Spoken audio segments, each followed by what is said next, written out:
Good evening. I'm Jeff Bennett. And I'm Amna Nawaz. On the NewsHour tonight, I don't have to use force. I don't want to use force. I won't use force.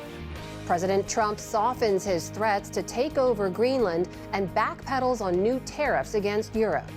The Supreme Court hears arguments on the president's attempt to fire a member of the Federal Reserve in a critical test of the central bank's independence. And the mayor of St. Paul, Minnesota, discusses unrest triggered by federal immigration raids, including the detention of a U.S. citizen. People are afraid, they are frustrated, they are angry. But, there's also a lot of hope that we see on the ground as well with the love and the care and the kindness that people are showing each other.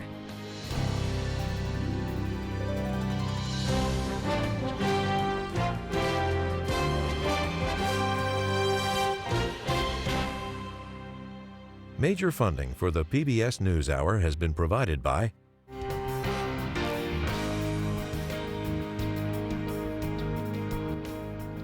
the Judy and Peter Bloom Kovler Foundation, upholding freedom by strengthening democracies at home and abroad. The Ford Foundation, working with visionaries on the front lines of social change worldwide.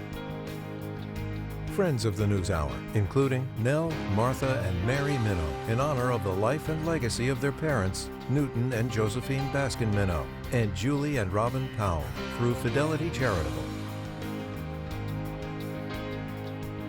And with the ongoing support of these institutions. This program was made possible by the contributions to your PBS station from viewers like you. Thank you. Welcome to the NewsHour. Tonight, President Trump announced what he called the framework of a deal over Greenland, the Danish island that until today he threatened to take over if needed by military force. There are not a lot of details at the moment, but the president said it would allow the U.S. to build missile defense bases and mine for minerals under Greenland's ice. But even though President Trump has taken an off-ramp, many Europeans and Canadians say the damage has already been done to the U.S. relationship with its most trusted allies. Nick Schifrin starts our coverage. In Davos today, after a week of threats against the U.S.'s closest allies, a week in which he tied a possible takeover of NATO territory to not winning the Nobel Peace Prize, President Trump walked back from the precipice. We have a concept of a deal. I think it's going to be a very good deal for the United States, also for them. A deal for Greenland, the world's largest island, which has been part of the Kingdom of Denmark since 1721. President Trump said he would no longer tariff European allies over Greenland, and the deal would allow the U.S. to expand its military presence on Greenland for a new missile defense network. The Golden Dome, and they're going to be involved in the Golden Dome, and they're going to be involved in mineral rights, and so are we. It's not specific enough to know at this point how long this lasts, whether it's forever. Forever. It'll be forever. For Greenland at this point. Yeah. Forever. So you can be assured, absolutely, if ever the U.S. will be under attack, your allies will be with you. The announcement came after President Trump met NATO Secretary General Mark Rutte, and a NATO official says the deal will boost NATO presence around Greenland and the Arctic and block Russian and Chinese military and economic access to Greenland. Earlier today, President Trump, for the first time, took the military option off the table. People thought I would use force. I don't have to use force. I don't want to use force. I won't use force. But he once again saved his greatest grievances for America's greatest allies. The United States is treated very unfairly by NATO. We've helped them for so many years. We've never gotten anything. It's the United States alone that can protect this giant mass of land, this giant piece of ice, develop it and improve it.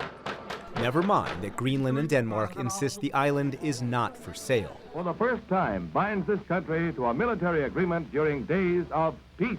And never mind that for 77 years, the United States has anchored NATO's promise of collective defense for all members' territory. And all we're asking for is to get Greenland, including right title and ownership, because you need the ownership to defend it. You can't defend it on a lease. Greenland sits in the middle of the shortest route between the U.S. and Russia, and for decades it hosted multiple U.S. air defense bases. But after the Cold War, the U.S. closed all but one, which today is the U.S.'s northernmost base.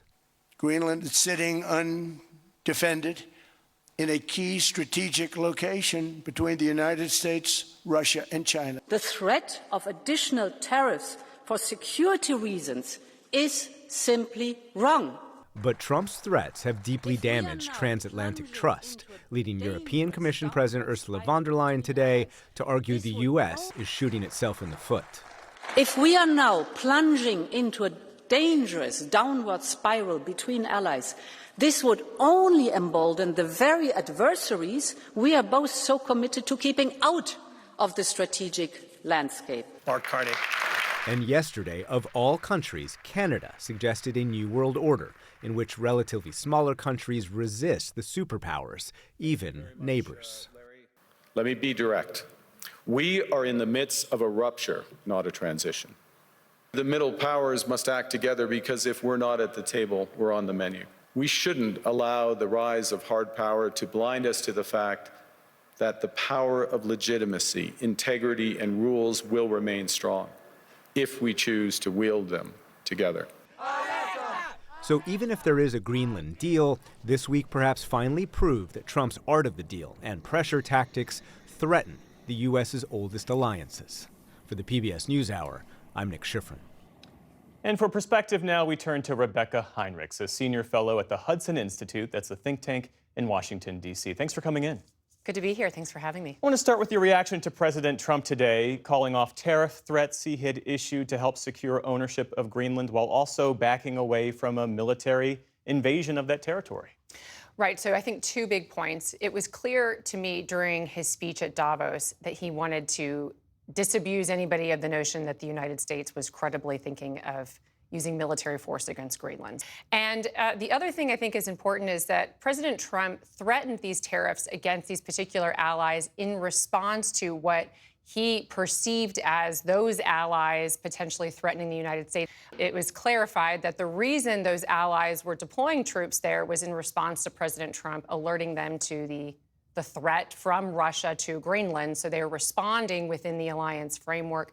That seemed to satisfy the president as well. And then he had some good conversations on the sidelines at Davos and then informed everyone that he would be calling off those tariffs, which is good news.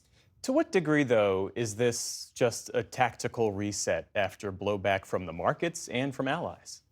Well, you know, I think what we've seen from President Trump again and again is he comes up with these attempts to affect policy, and then he looks for a response. If there's strong pushback or a pushback from the markets, on this particular case, you saw not just Democrats, but Republicans pushed back on even the implied threat, even if it was never explicit, that we might use military force or that we might forcibly annex Greenland by some other means.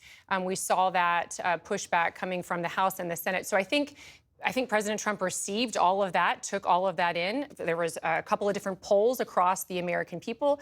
There's no support or appetite across any political faction in the United States to do something like this. So I think all of that was taken into consideration. President Trump was convinced the juice wasn't worth the squeeze and decided to look for a more productive way to meet our security needs in the Arctic, which is what it looks like we're gonna do. If his tone and his approach change seemingly day to day, how do NATO allies plan around that kind of volatility? Well, you know, I think that there's a lot of volatility. It's not just that President Trump himself and his personality can be unpredictable. We also have, of course, many shared adversaries in the Chinese Communist Party, the Russian Federation. Russia is still engaged in its war of aggression against Ukraine. So we still have the Iranian protests are still being cracked down on the part of the Iran regime now. So, I mean, allies have a diverse set of threats all around them. They have the president in the United States to work with. He has done some very good things. And I think at this point, they should understand that the best way when President Trump does something that surprises them is to take a beat and look for a calm and a prudent way forward, give the president lots of options to find a collaborative path. And that's what is going to work this time. There are critics who argue that even talk of acquiring an allied territory like Greenland destabilizes not just NATO, but the entire post-war order, to which you would say what? I would say it's damaging. One of the great benefits of being an ally of the United States is the world's most powerful military, which we've seen demonstrated now with Venezuela and with Operation Midnight Hammer in Iran, that if you're a friend and an ally of the United States, we pose no threat to you. And I think that that's something that the United States should not take for granted, should cultivate that carefully. And I would expect there to be plenty of points of departure and disagreement between the United States and our allies. And so I think it's regrettable, but I also think that the allies understand that it's an aberration. It's not something that's going to be the norm from the United States. On that point, I wonder what you make of what we heard from Canada's Prime Minister, Mark Carney, who said in Davos this week that the post-war bargain that the U.S. made, where smaller countries depend on the U.S. for leadership in exchange for protection, that no longer works because the U.S. has sought to use that as leverage, even with its allies. How significant a statement is that coming from one of our closest partners, one of the U.S.'s closest partners?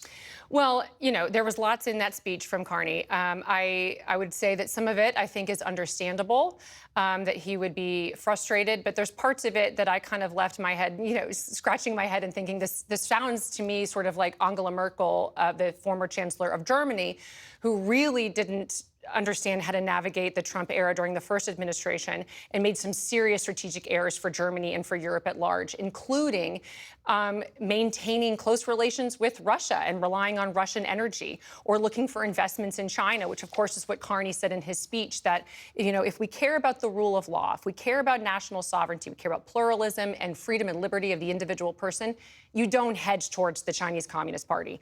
So I take what he said as, you know, it's an uncomfortable time, but he needs to be realistic about what he needs to do now to defend Canada and to provide more for collective security for the alliance. Rebecca Heinrichs of the Hudson Institute, good to speak with you. Good to be here. Thanks.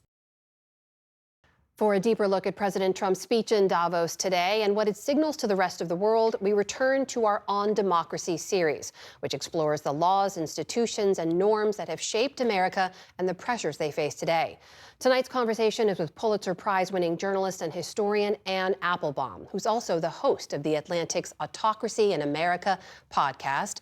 Anne, welcome back to the NewsHour. Thanks for joining us.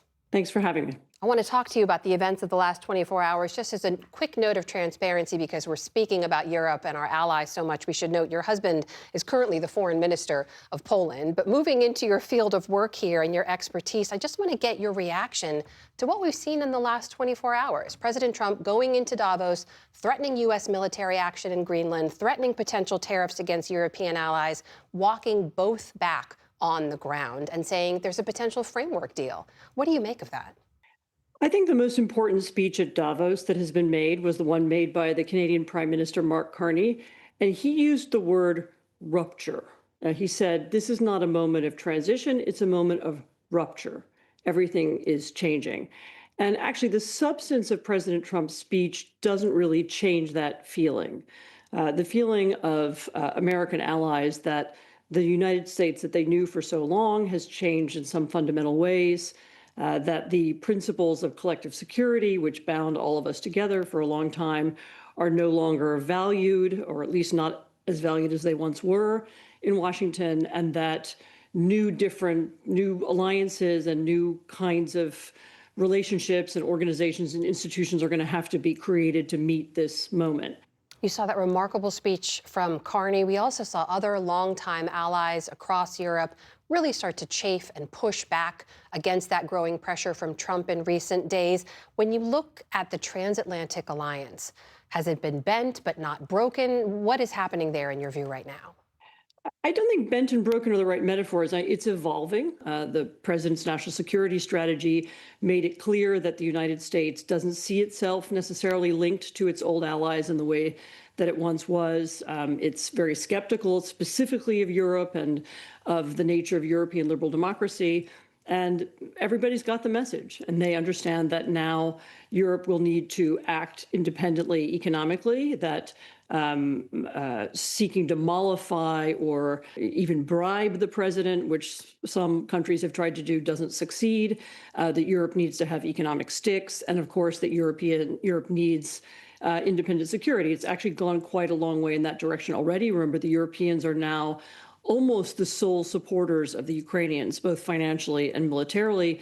The United States provides intelligence and a few other things, but it's really now Europe's war already. And we're moving in a direction when Europe will also be separate in other ways as well. And I don't think that's going to change. In fact, both Carney and Ursula von der Leyen, who's the president of the European Commission, both used this word permanent. We've had a permanent change. In other words, it's not going to go back if there's a different president. It's not going to change if President Trump once again changes his tone, which he often does. This is a permanent change, and we need to think differently about the role of Europe in the world.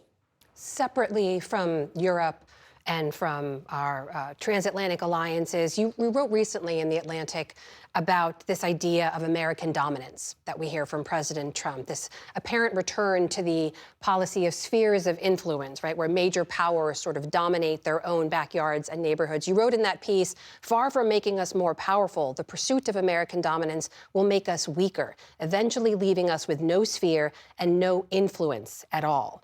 As we're marking the first year of this second Trump presidency, what are you taking away about how this president views America's place in the world?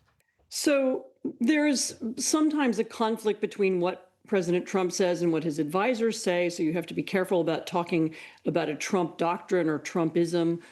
Trump himself I don't think, has a strategy. He's interested rather in winning each conflict as it comes along. But clearly there are people around him who believe that the role of the United States in the world should be to dominate the Western Hemisphere, to dictate the way the countries in our hemisphere work, who they trade with, who they're allowed to associate with, maybe even determine what kind of governments they have, and that should be the role of the United States in the world. And this is in the understanding, I think, of Trump himself and also of, again, some people around him. This is good, that we don't need allies, that allies are a burden, they're a cost, and they won't help us. As I said, if you look at the world that America built after the Second World War, the degree to which it was peaceful and the degree to which it helped America become prosperous was largely based on the fact that we had these allies, we had these alliances, we had countries who were loyal to us, not because they were afraid of us, but because they felt that we had shared values. This is actually the first president since 1945 who doesn't see himself as a leading Democrat leading another group of democracies. He's not interested in that idea at all. Picking up on that idea, what does all this mean for America as a democracy? I mean, you have studied and written extensively on autocracies around the world and throughout history. You warned previously about a potential democratic decline being set into motion in President Trump's second term. How do you look at where we are now? So there is a connection between foreign policy and domestic policy. For many years, the fact that the United States led democracies in the world or described itself doing that, sometimes we failed, but we talked about doing that. Democracy was at the heart of our foreign policy. It was the heart of our national identity. Now that that's no longer true, then what is America? What does it mean to be American? There are other competing ideas now. Maybe to be American means to be a white heritage American, meaning that you're descended from somebody who came over on the Mayflower or the rough equivalent. Maybe it means being part of a Christian nationalist movement. Maybe they're the real Americans. And so the emphasis on democracy and the role that democracy played in our national sense of who we are has really begun to diminish. And that has a foreign policy face and it has a domestic policy face. The value of democratic institutions, of courts, of a neutral and meritocratic civil service, all those things were part of what made American democracy. And we now have as I said, first administration in a long time, at least certainly at the federal level, who didn't think those things were important and rather sought to politicize those institutions, to make them partisan, to change their nature, and in some cases to undermine them. And that has made us into a different country. We see ourselves differently and others see us differently now as well. That is journalist and historian Anne Applebaum, host of The Atlantic's Autocracy in America podcast. Anne, thank you. It's always good to speak with you. Thank you.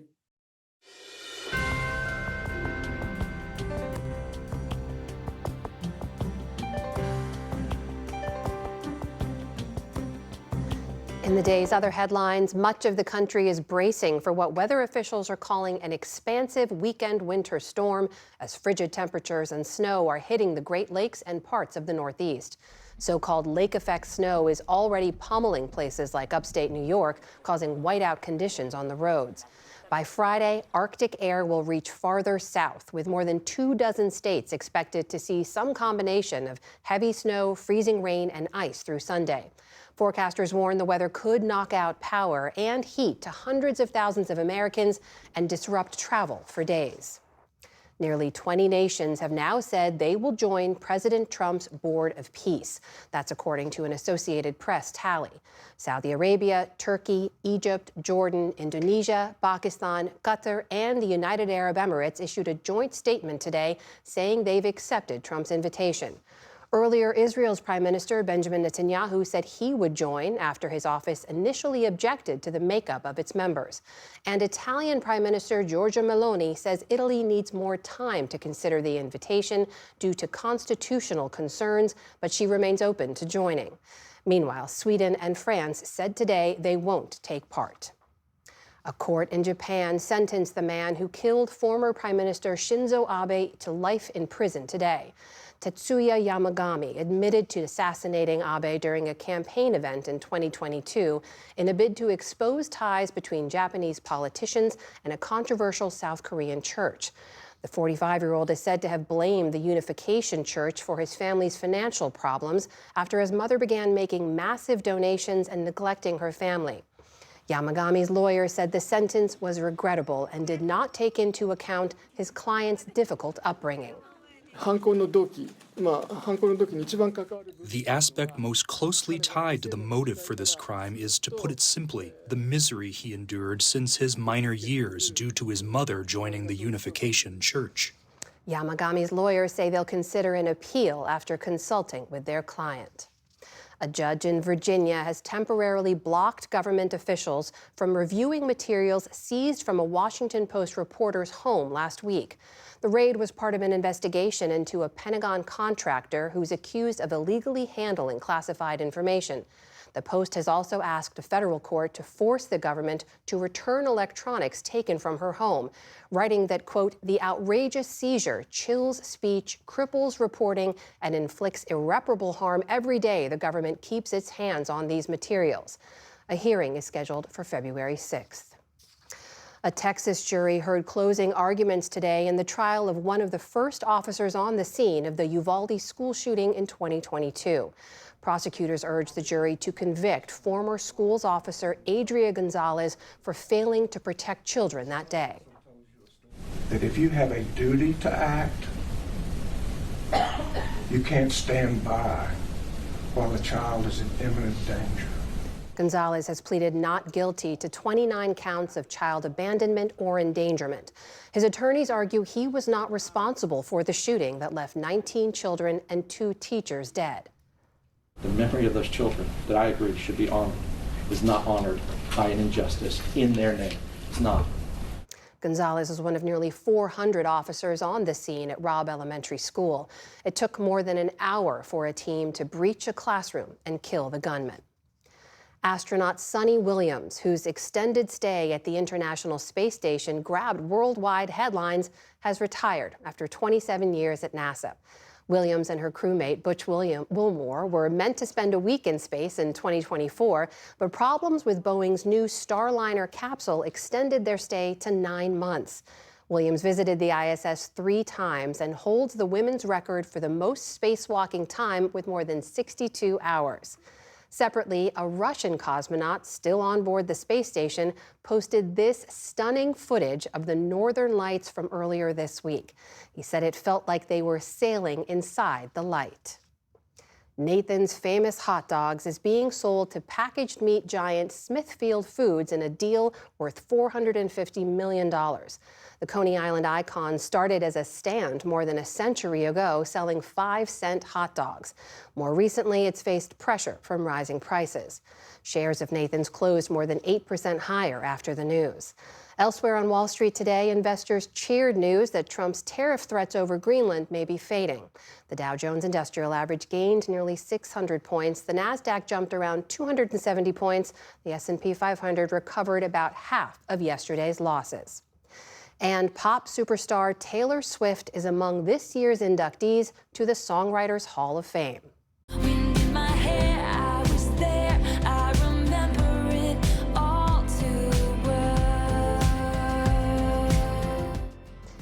age of 36, Swift is the second youngest inductee ever and the youngest woman. She'll be joined by Alanis Morissette, whose alt-rock angst dominated the 90s, Kenny Loggins, known for movie soundtracks like Footloose and Top Gun, Gene Simmons and Paul Stanley of the rock band Kiss, as well as non-performers like Christopher Tricky Stewart, hitmaker for Beyoncé, Mariah Carey, and more. An official induction ceremony will be held in New York in June.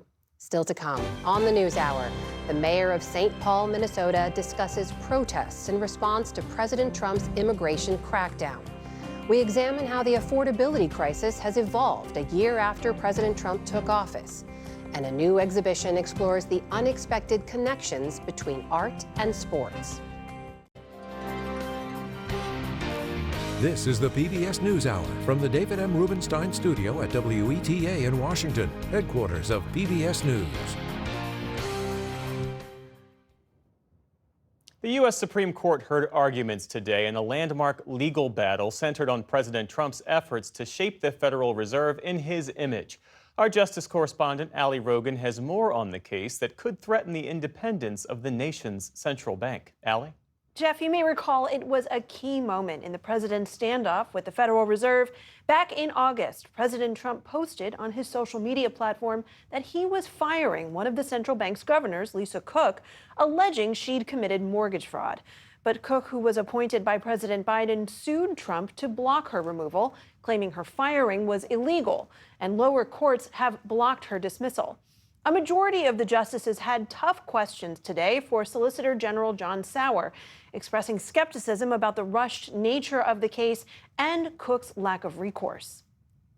Is there any reason why this whole matter had to be handled by everybody, by the executive branch, by the district court, by the D.C. Circuit in such a hurried manner? Was Ms. Cook given the opportunity in some sort of formal proceeding to contest that evidence or explain it? Not a formal proceeding. She was given an opportunity in public because in the world, like she was supposed to post about it, and that was the opportunity to be heard. The case comes as the Trump administration has moved to exert greater control over the Federal Reserve. This month, the Justice Department opened a criminal investigation into Chairman Jerome Powell over comments he made to Congress about a building project.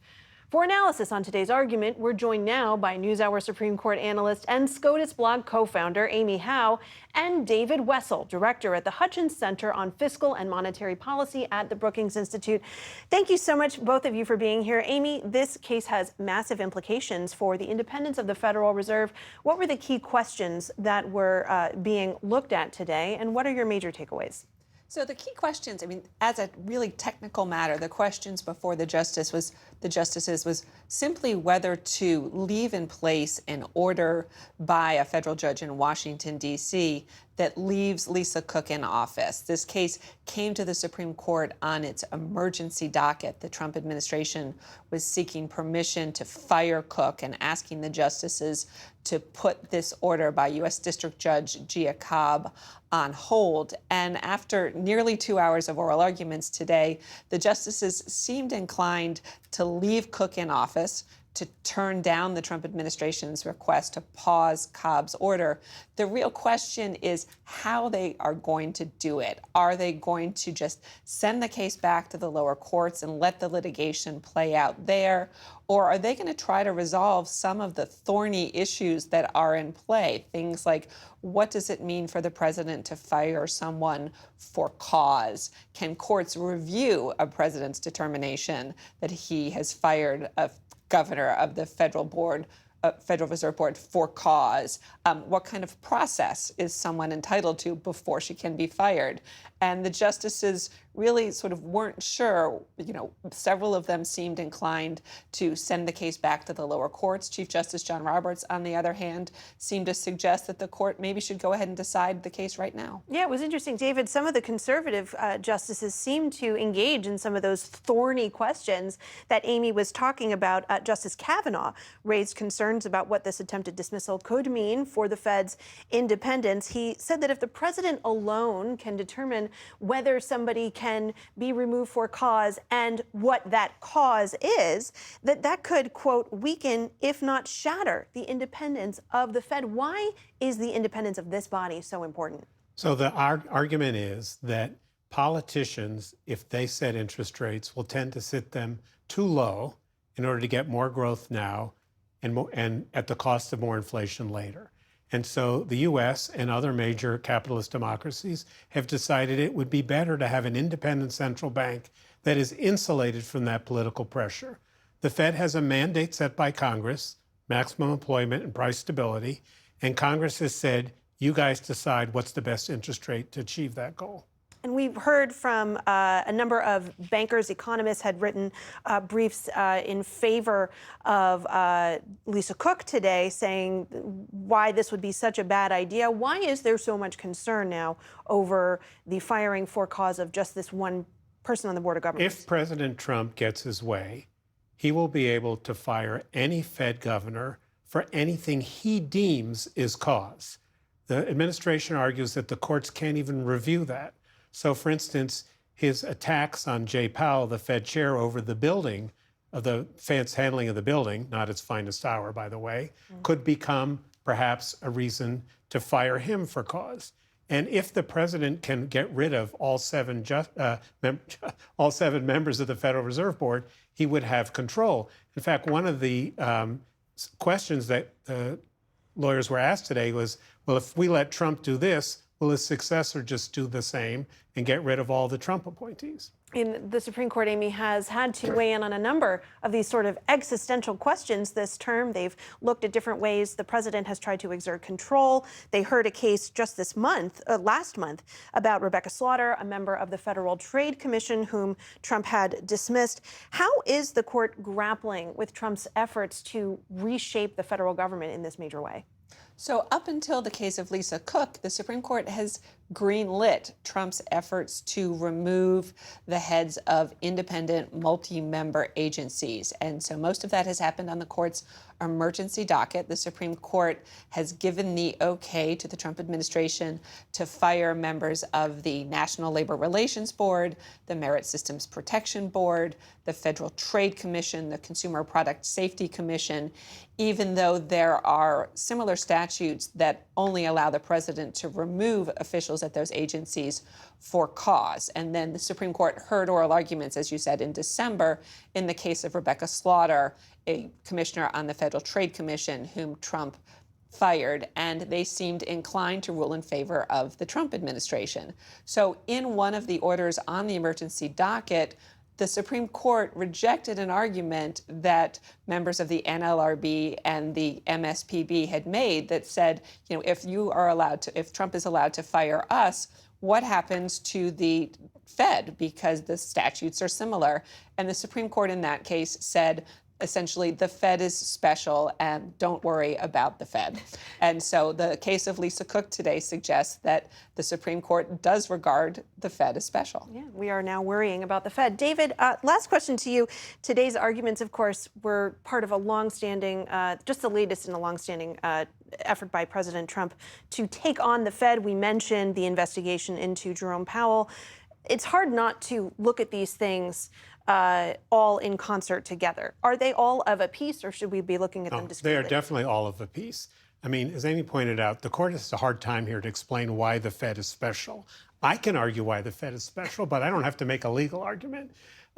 Jerome Powell was in the courtroom today, and I think that was a reminder to the justices that this is not about one Fed governor who may or may not have made a mistake or cheated on her mortgage application. This is about the very concept that people are appointed to the Federal Reserve Board for terms of up to 14 years, and they can only be removed for cause, and most of the justices seem to think that whatever she did on her mortgages wouldn't qualify. Amy Howe with SCOTUS blog, David Wessel of the Brookings Institution, thank you both so much. You're welcome. Thank you.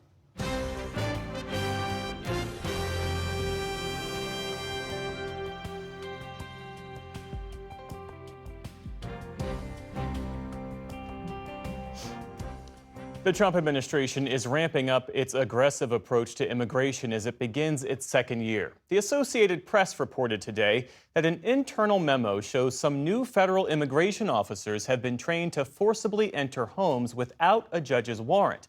a sharp reversal of guidance that protected constitutional limits. That comes amid news that ICE's latest surge has targeted the state of Maine. At least 50 people were arrested there earlier this week. Some top local officials have condemned ICE's aggressive approach, including Portland Mayor Mark Dion during a news conference today. While we respect the law, we challenge the need for a paramilitary approach to the enforcement of federal statutes. What we've been concerned with as a council is the enforcement tactics that ICE has undertaken in other communities, which to our mind appear to threaten and intimidate populations. In Minnesota, there's been no let-up in ICE's surge there, now in its third week. Today, a federal appeals court put a hold on a lower court's order that had restrained federal immigration agents' use of force against peaceful protesters. State and local officials are continuing to push back against the federal presence in the Twin Cities. And more details are coming to light about a naturalized U.S. citizen with no criminal record, according to his family, who was arrested and detained by ICE in an incident that went viral. Chong Lee Scott Tao, a resident of St. Paul, Minnesota, was later released and spoke recently about the ordeal after he was pulled from his home out through the snow. So I just said, okay, just open the door, see what they want. And then suddenly there's a gun pointed at us. I was like, whoa. And then suddenly they just handcuffed me. They didn't ask for my ID or anything until after they handcuffed me. And we are joined now by Cully Herr, the mayor of St. Paul, Minnesota. Thank you for being with us. Give us the latest picture of what's happening right now on the ground in your city with federal immigration enforcement. And is there any coordination between ICE and local law enforcement? So there is no coordination between ICE and local law enforcement. We are not informed when they go out on their assignments or who they're targeted. We do not get that kind of information.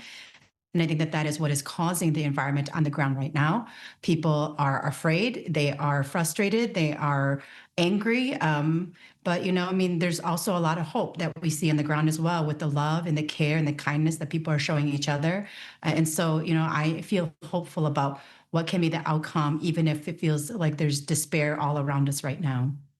The police chief of the Minneapolis suburb Brooklyn Park said that off-duty police officers of color had been targeted by ICE, at least on one occasion with guns drawn. Are St. Paul officers seeing that kind of activity?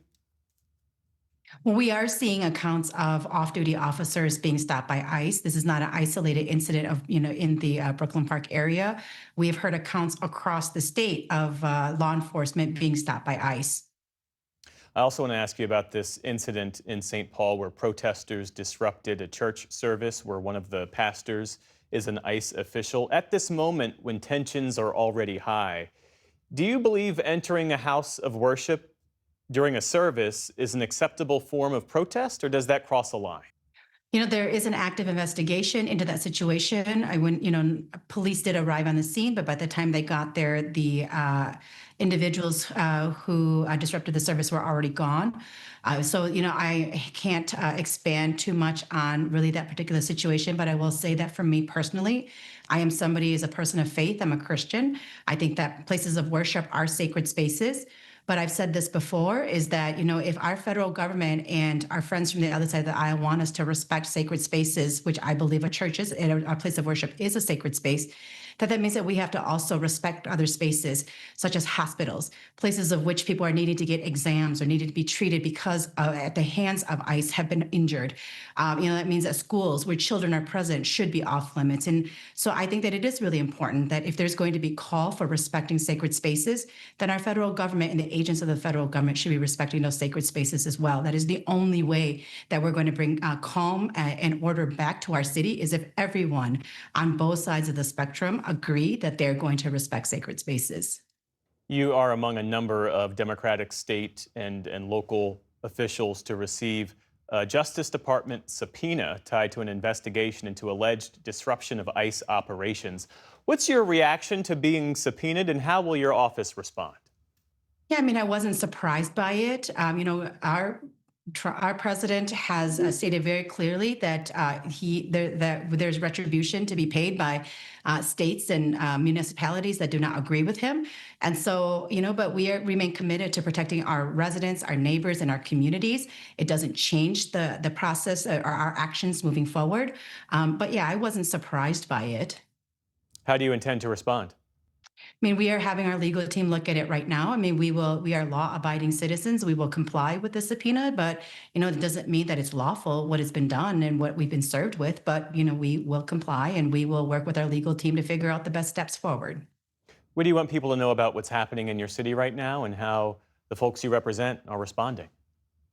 I mean, I think it's important for people to remember that they should not just believe in the rhetoric from their sides of the party. That what I'm hearing out there is that if people would just comply with the law, that if they would just not resist, that if they were here legally, that they have nothing to worry about, that they shouldn't be scared. And that is just not true.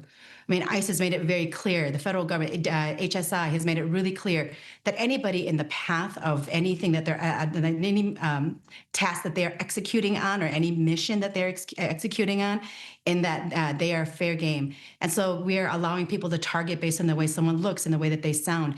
And now we have incident after incident after incident of American citizens being detained and being injured at the hands of ICE, people with no criminal record at all. We are hearing more of those cases than actual situations in which somebody had a criminal record or is a danger to our communities, that we are hearing less of those stories and more of just everyday Americans being targeted. We should not listen to the rhetoric of just our own sides of the party and hear the real stories of individuals who've been impacted.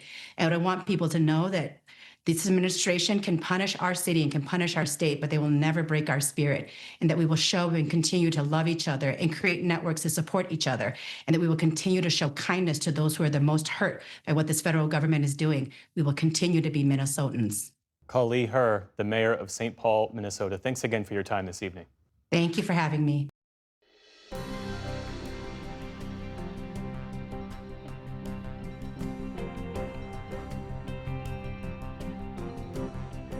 President Trump marks his first year in office with an economy that looks a lot like the one he inherited.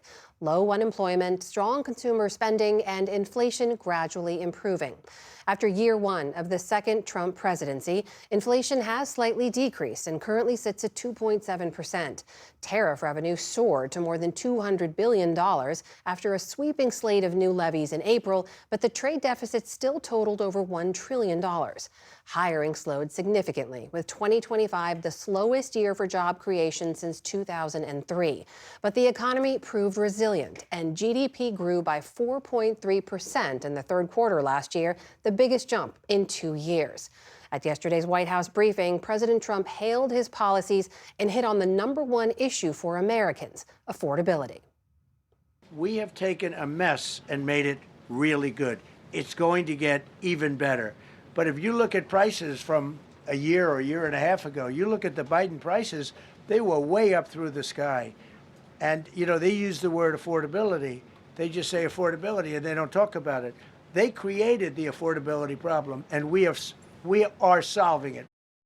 For a closer look, I'm joined now by Heather Long, Chief Economist at Navy Federal Credit Union. Great to see you. Thanks for being here. Thank you. So as you well know, President Trump returned to office promising a golden age for the American economy. He said he was going to lower prices, bring back manufacturing jobs.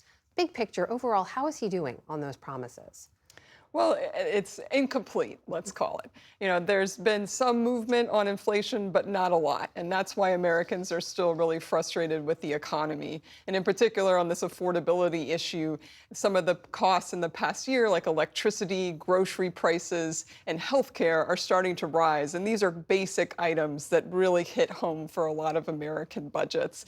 The other thing that's been really hard for a lot of people on Main Street to reconcile is they see these really strong GDP growth numbers, they see the stock market at a record high, but they don't really feel it because I've been calling this a jobless boom. There's a boom, but we've had virtually no job creation outside of healthcare since April. And that's really weighing on a lot of, everyday middle-class Americans. A lot of analysts had predicted that tariffs would have much more of a negative impact on the economy than they have had so far. I mean, why haven't we seen the spike in prices many people predicted? Well, you're right. We certainly haven't seen the worst case scenario. I mean, people were warning of recessions. They were saying that inflation could be back at 5%, and that's not at all where we are sitting here today. But I think it's also fair to say there has been some impact on the economy. You know, we're raising about $30 billion a month in tariff revenues. That works out to $100 to $200 per household in America. Now, that doesn't mean every American's paying it. Some of it is being absorbed by businesses. But Americans are paying the bulk of that tariff cost. And really who's been hit hard, Amna, is small businesses. Small businesses brought that Supreme Court case against Trump's tariffs. And then again, we've also seen the manufacturing sector really struggle in the past year, being a bit of a slump for a lot of the manufacturing industry. We know one of the goals of the tariffs was to reduce trade deficits, and the deficit did narrow significantly at the end of last year. Is that the tariffs doing what they were intended to do? Sure. I mean, in some ways, yes, we are raising a bunch of revenue, and we are certainly shifting a lot of things in the economy.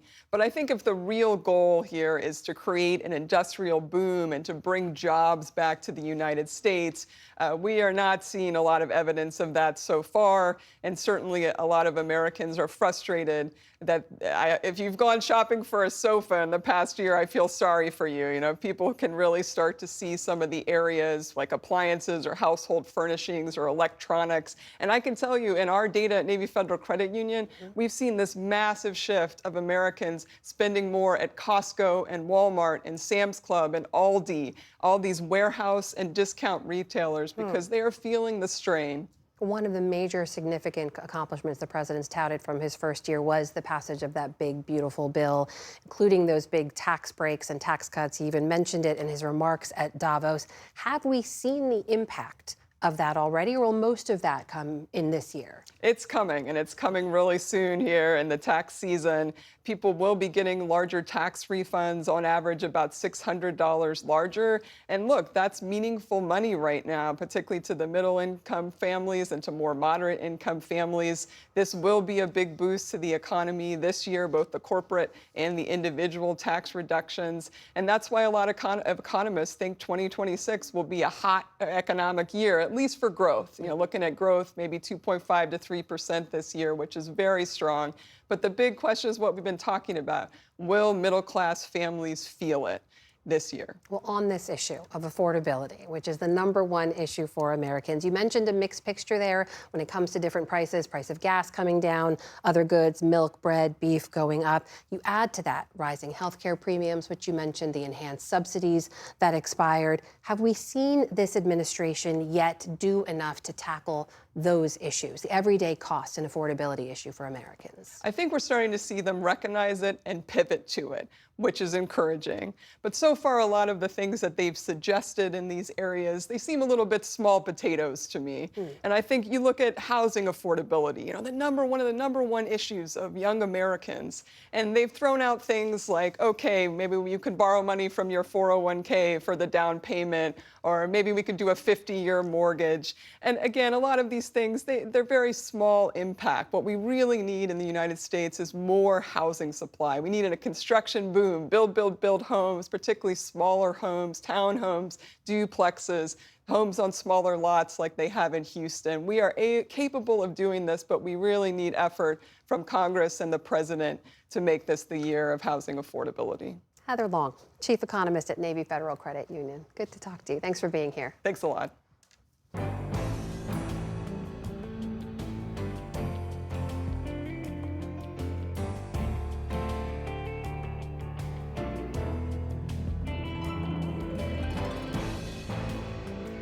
The art of sports and sports as art. Two worlds collide and complement each other in an exhibition now traveling the country as the Winter Olympics start soon. Senior arts correspondent Jeffrey Brown had a chance to take it all in for our Arts and Culture series, Canvas. It's the rare museum exhibition where visitors can get in the game themselves. And that's the name of an exhibition put together by the San Francisco Museum of Modern Art and now at the Crystal Bridges Museum of American Art in Bentonville, Arkansas, exploring the intersection of sports and American life. paintings and other traditional art forms, fashion and design, even sports equipment, fishing rods, surfboards, bicycles hung on gallery walls like sculptures. One idea here, to bridge a perceived divide between two worlds, one that Crystal Bridges curator Laura Pratt felt herself. I came into the show thinking, oh, I'm not a sports person, and then I took a class. You're not. Well, I thought that I wasn't a sports person. As it turns out, I think I am. It touches so many parts of people's lives, and this is a way to make that connection and bring them in for closer conversations.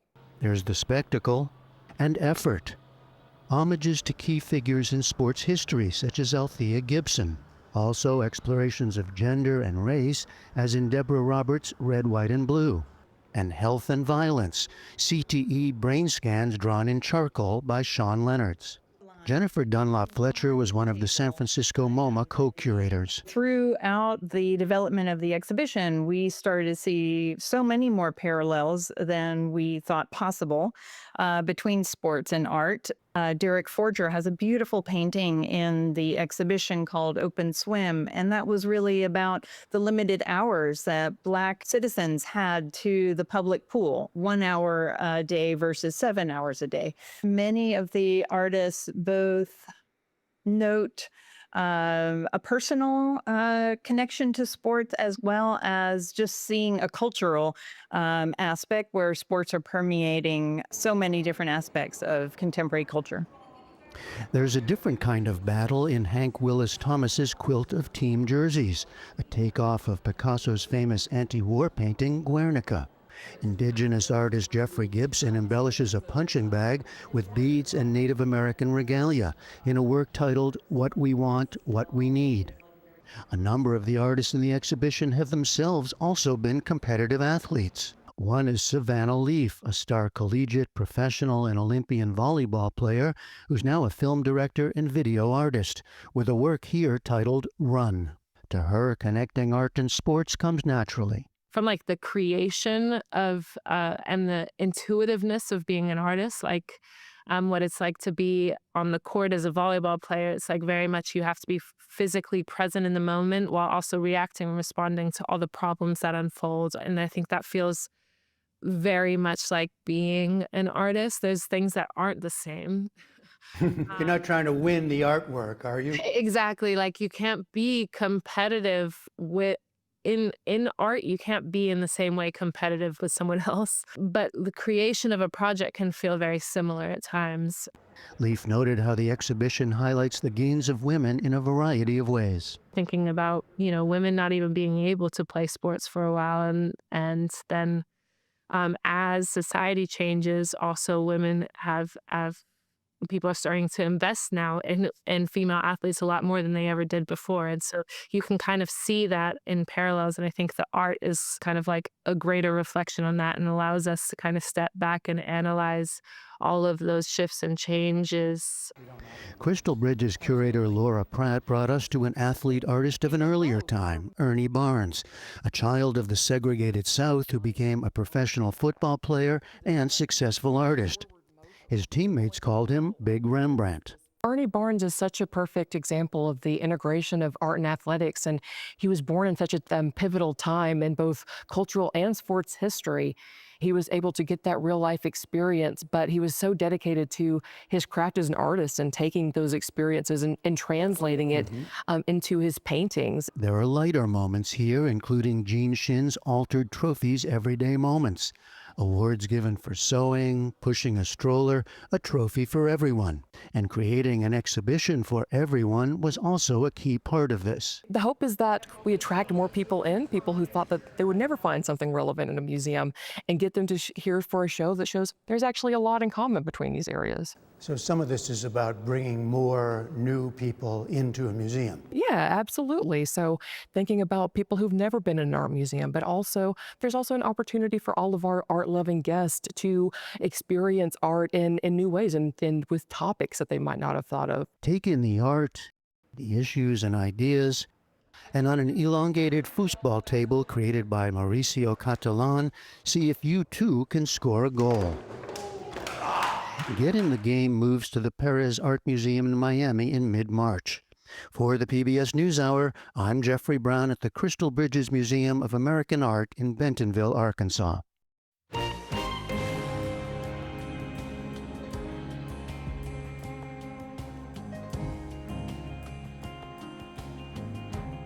Remember, there's always a lot more online, including a look at some very unusual icebergs that are clogging a river in northern Germany.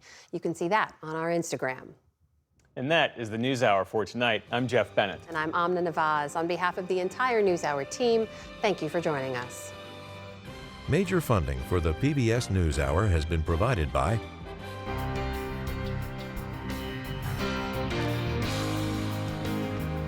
friends of the NewsHour, including Jim and Nancy Bildner, and the Robert and Virginia Schiller Foundation. The Walton Family Foundation, working for solutions to protect water during climate change so people and nature can thrive together. Supported by the John D. and Catherine T. MacArthur Foundation, committed to building a more just, verdant, and peaceful world. More information at macfound.org. And with the ongoing support of these individuals and institutions.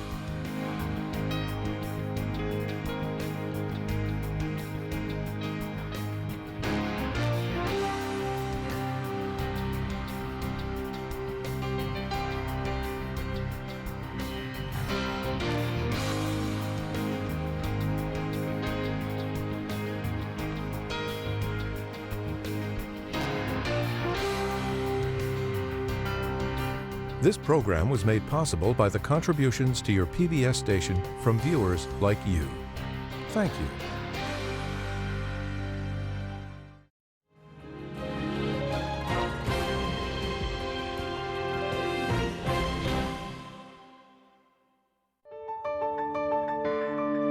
You're watching PBS.